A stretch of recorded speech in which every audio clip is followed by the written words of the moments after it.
Restart.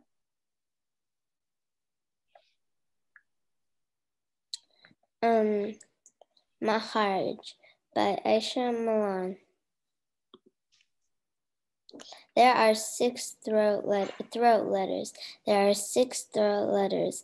Ghain, ha, ain, kha,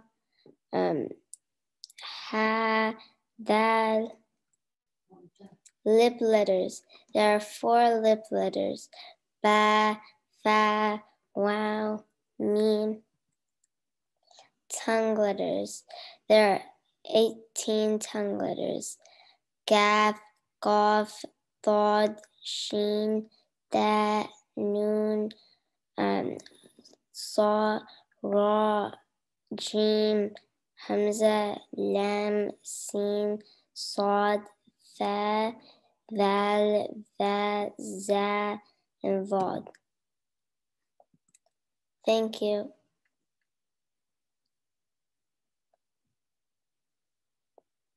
Okay. Okay, so harakat.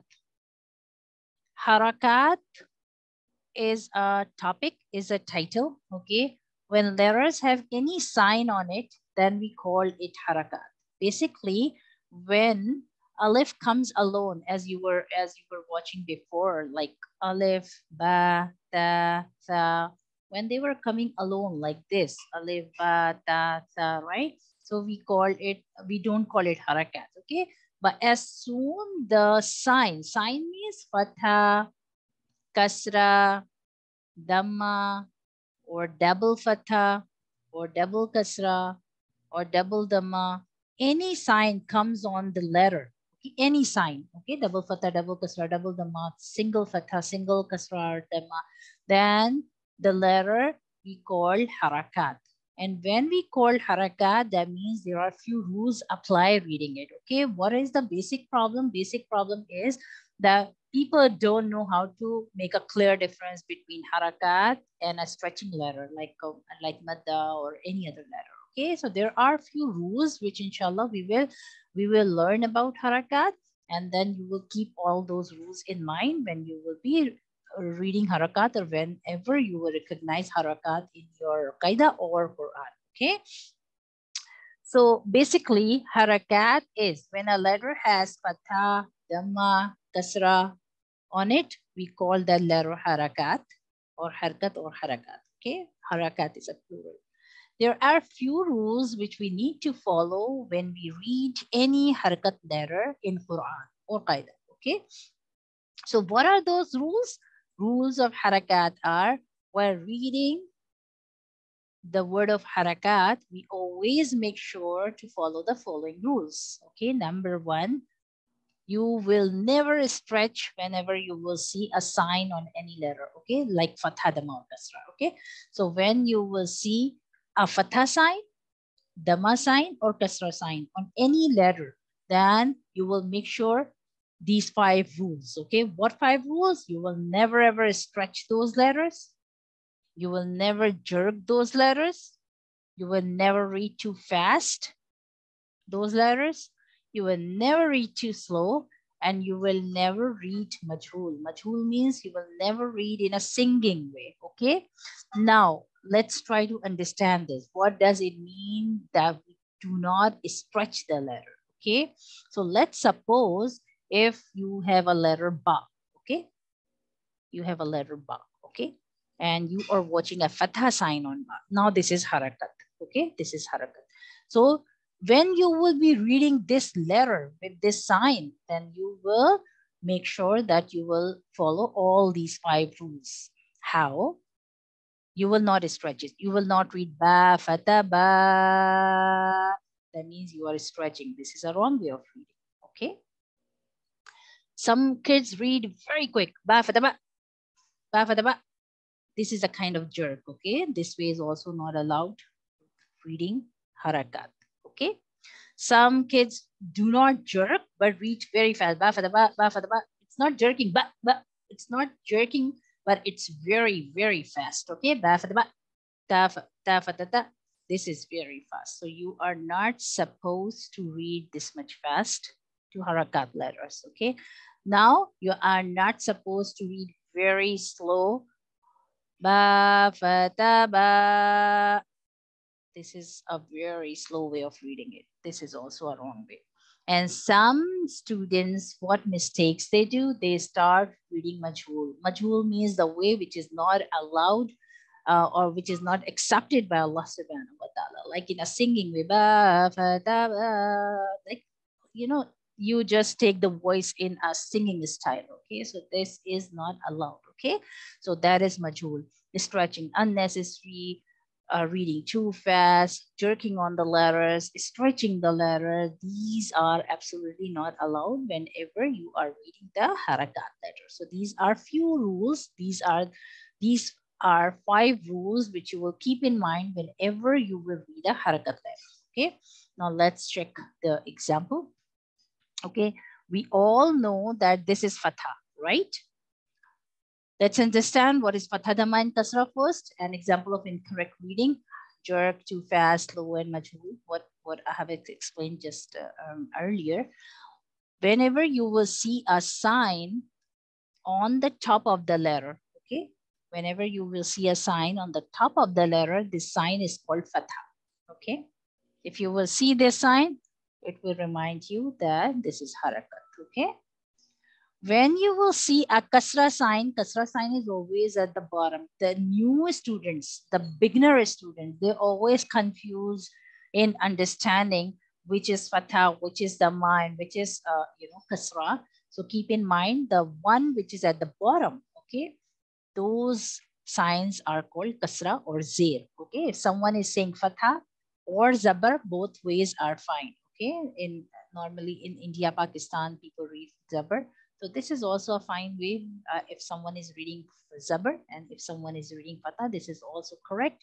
Okay, because in Quran, anyways, we are not reading with the spellings, right? You are not reading the signs. Okay, signs is for qaida, just to understand what you are reading in detail. Okay, so if someone is saying kasra, someone is saying zir, it's fine, because in my morning class, normally the students are from eastern side, so they normally say zabar, zir, and page. They don't read with fatha, dhamma, and kasra. Okay, like some of them are from India, some of them India, are from Pakistan, Pakistan. Saudi, yeah, the UAE, and even though I have few students from Germany, they also read Zir, Zabar, and Page. So it's fine.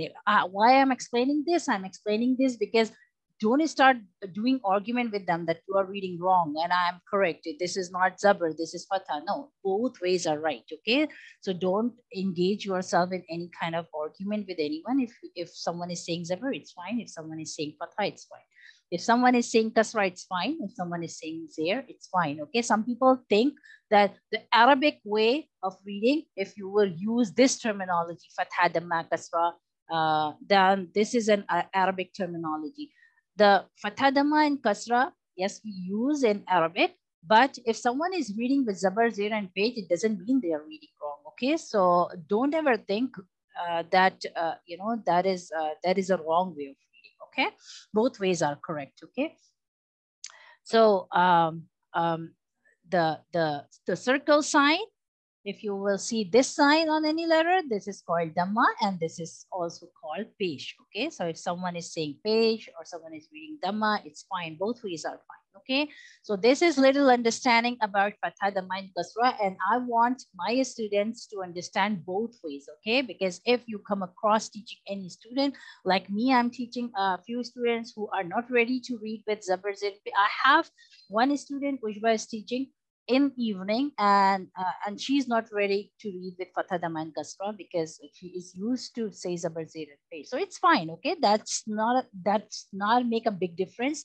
if you are reading with Fatha, Dhamma, and Kasra or if you are reading with Zabar, Zir, and Page. Anyways, just keep in mind my target, my goal is to read Quran, and in Quran you will not use Fatha, Dhamma, Kasra, Zabar, Zir, Page. Okay, you are reading without signs. Okay, inshallah. This is just for your understanding to make your tajweed very perfect. Okay, now what 5 rules you will keep in mind when you will be reading this? Hamza, Fata. Oh yeah, one more thing. Okay, when Alif comes alone, okay, when there is no sign on Alif, then you call this Alif. Okay, yeah, Aisha Sheikh, you asked this question one day, okay, and I told you that I will explain some other day, okay, so just focus and listen what I'm explaining, okay. If Alif comes alone, okay, then we call this letter Alif, okay. But if Alif comes with a sign, okay, let's suppose Alif comes with a sign, Fatha or Kasra or Dhamma. So we Alif say that please now don't call me Alif because now I'm not alone. I'm with some sign, right? So I better prefer you call me Hamza. Just keep this in mind. The the the the symbols work like a mask. Okay, these symbols work like a mask. If I'll say in a easy way, so you can understand this, that this fatha dhamma kasra or double fatha double kasra double dhamma work like a mask. Okay, like Alif is now wearing a mask and Alif is saying, okay, don't call me Alif, I'm not Alif anymore, okay, call me Hamza. Okay, so I hope you all understand this point, right? Just unmute your mic and tell me, do you understand this? Yes, all of you? Yes. All of you? Yes. Okay, Alhamdulillah. So don't get confused, because last time when I was teaching the Makharij, I told you sometimes we count the letters 28 and sometimes we count the letter 29. So this is the basic difference. When we call this Alif, then it makes a total 29. Okay, but when we call Alif as Hamza, because of the symbols, the signs, then it's 28, not 29. Okay, this was the reason. Okay, so just keep this in mind. I just don't want to go into too much detail. Just keep this in mind that Alif, when comes alone, we call it Alif. But Alif, when comes with Fatha, Dhamma, Kasra, double Fatha, double Kasra, double Dhamma, then we don't call it Alif, because just think that these symbols work as a mask and they don't allow Alif to call Alif. Okay, they say, okay, now you are no more Alif because I'm working as a mask, and now you are Hamza. Okay, so just keep this in mind. One point. Now I'm not calling this Alif because I can see Fatha is on it, Kasra is on it, and Dhamma is on it. So I will call this letter Hamza. Okay, so next time if you see Alif with any sign, you will not call that Alif, you will call it Hamza. Okay, so Hamza, Fatha. I'm not stretching too long. I'm not reading very slow. I'm not jerking it. I'm not reading in a majhul way. Okay. Hamza fatha'a. Hamza kasra'i. Hamza damma'u. A, I, U. I'm not stretching. I'm not reading in a singing way. I'm not jerking it. I'm not reading it too fast. Okay. So all these 5 rules I applied when I was reading, including Alif as in Hamza. Okay. So I hope this is very, very clear. So I will just read these 2 examples, and from Monday, I will be asking you to read the next part, okay? And then start working on the presentation of Harakat, because I have explained every single thing about Harakat, okay? So inshallah, whenever you will see Harakat in your Qaida and Quran, then inshallah, always make sure that you are following all these 5 things, okay?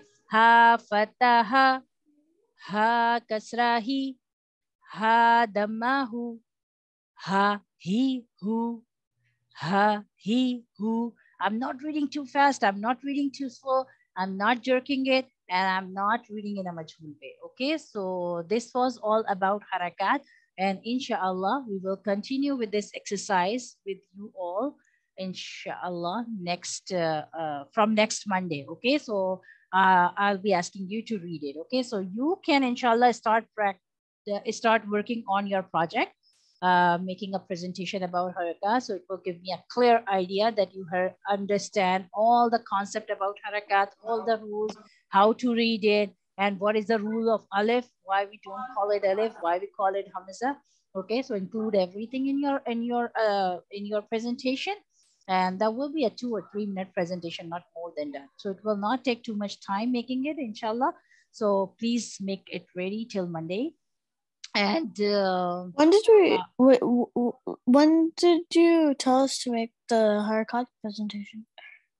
Monday, inshallah. Okay. And before ending this up, please let me know that did you have any question, like anyone want to ask anything, or you understand everything about harakat? Just unmute your mic and quickly tell me. Understand. Yes, we get it. No. Understand. Everything fine? Someone said no. Huh? Somebody said no. no. Who said no?